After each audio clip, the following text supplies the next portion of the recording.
Good morning. Class 8 का lesson 5। पहले video में इसका आधा लेसन पढ़ चुके थे, आज उसका जितना बाकी था वो पढ़ेंगे। तो उसके बाद क्या होता है देखिए। तभी एक आदमी आकर हमारे पास खड़ा हो गया। बाबूजी नमस्ते। खेल घर का मुंशी एक गढ़वाली भाई बोला। तो वो गढ़वाली था, मतलब वहाँ जहाँ के रहने वाले होते हैं, जैसे पहाड़ के रहने वाले को पहाड़ी, वैसी गढ़वाली। तो वो बोलता है, आप बच्चे को छोड़ गए, ये 9 बजे तक खेलता रहा, पर जब मैंने खेलकर बंद किया और आप नहीं आए तो मैंने सोचा अब ये जरूर रोएगा। आपकी बातें मैंने सुनी थी, इसलिए इसे बताए बिना मैं छिपकर बैठ गया कि देखूं अब भी घबराता है या नहीं। यह नहीं घबराया और खेलता रहा। सचमुच बाबूजी, यह तो शेर का बच्चा है। तो बोलते हैं कि मैंने आपकी बातें सुनी थी, इसलिए जब आप लोग नहीं आए बहुत देर तक मैं छुप कर देख रहा था कि अब ये जरूर रोएगा, क्योंकि सारे बच्चे जा चुके थे, खेलकर मैंने बंद कर दिया था। लेकिन ये तब भी नहीं घबराया, ये तो शेर का बच्चा है। मुंशी उसे चुमकार कर चला तो विद्या जी उसे कुछ देने को हुई, पर मैंने इशारे से उन्हें रोका और बाद में कहा, यह उनकी सद्भावना का अपमान है कि हम उसे पैसों से तौले।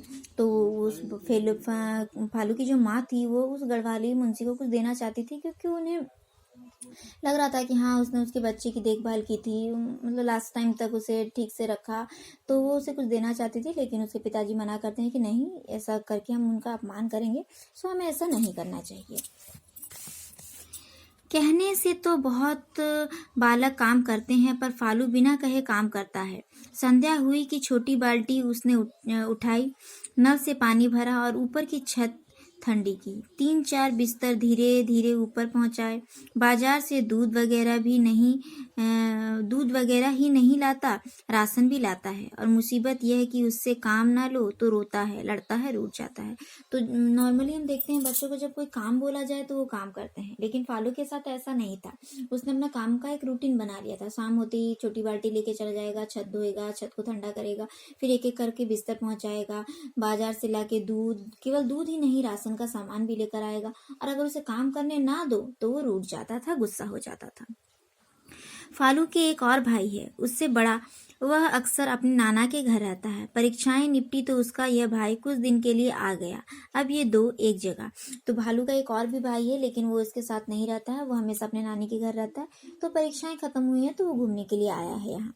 अभी दोनों को ही एक साथ हैं। कोई 5-6 दिन बाद एक दिन मैं उनके घर खाना खाने बैठा तो पानी नहीं। मैंने भीतर एक हराश सी हुई, यह क्यों?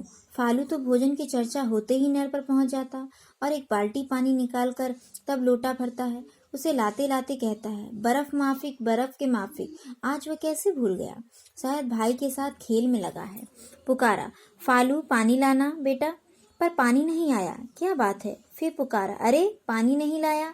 तो हर बार ऐसा होता है कि फालू हर चीज टाइम से कर देता था। खाने बैठो, खाने की चर्चा हुई कि नहीं, वो पानी वानी भरकर रेडी कर देता था। लेकिन आज खाना स्टार्ट हो गया, उसने पानी नहीं ला कर दिया है। तो ये फिर से बुलाते हैं लेखक की पानी ला कर दो, लेकिन वो पानी लाकर नहीं देता। तो ये सोचते हो सकता है भाई बहुत दिनों के बाद आया, तो हो सकता है भाई के साथ खेल रहा हो।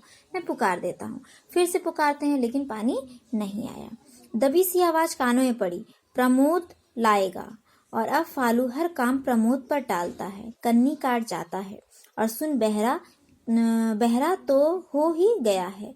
अब उसकी निगाह काम पर नहीं जाती, प्रमोद पर जाती है कि काम को प्रमोद क्यों ना करे, वही क्यों करे।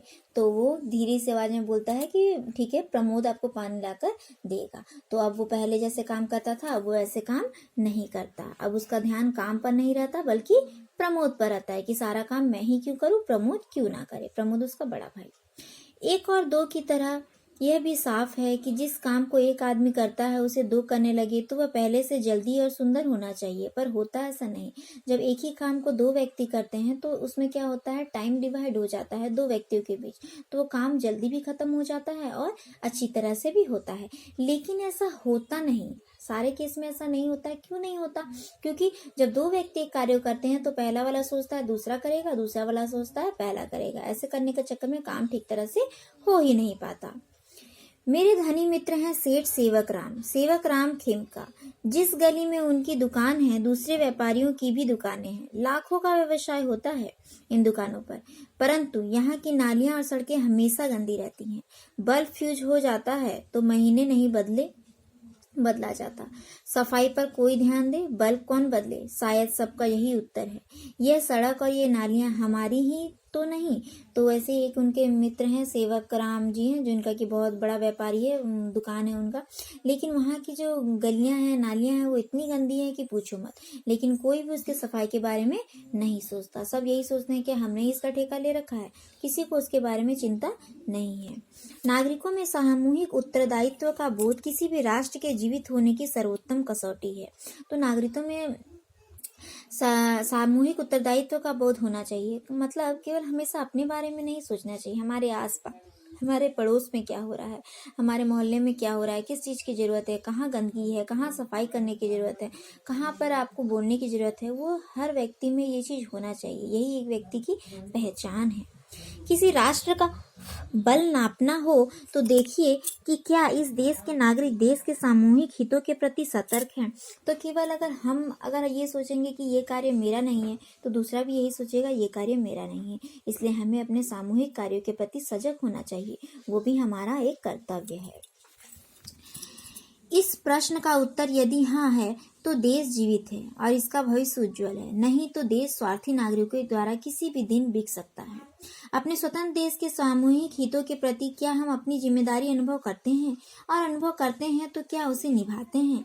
स्वयं अपने से पूछिए और स्वयं ही इसका उत्तर दीजिए। तो यहाँ पे लेखक बोल रहे हैं कि हमारे देश के प्रति, हमारे मोहल्ले के प्रति, हमारे शहर के प्रति हमारे कुछ उत्तरदायित्व होते हैं, कुछ कर्तव्य होते हैं। तो क्या हम उस कर्तव्य के बारे में सोचते हैं? क्या उन कर्तव्यों के बारे में सोचने के बाद उसमें हम अमल लाते हैं, कुछ काम करते हैं? अगर हाँ तो ठीक है, और अगर नहीं तो हमारा देश धीरे धीरे क्या होता जाएगा, और भी पिछड़ता जाएगा। तो हमें अपनी जिम्मेदारियों को समझना चाहिए और उसे पूरा भी करना चाहिए। हमें हमेशा ये नहीं सोचना चाहिए कि मैं ही क्यों करूँ, वो क्यों ना करे, बल्कि हमें सोचना चाहिए मैं क्यों ना करूँ, मैं ये कार्य कर सकता है, और ये देश हमारा है, हम सबका है, इस देश पर हम सबका हक है। तो हमें इसकी सुरक्षा, इसकी अच्छाई के बारे में सोचना चाहिए। Thank you. तो नेक्स्ट वीडियो में इसका क्वेश्चन आंसर करेंगे। Thank you.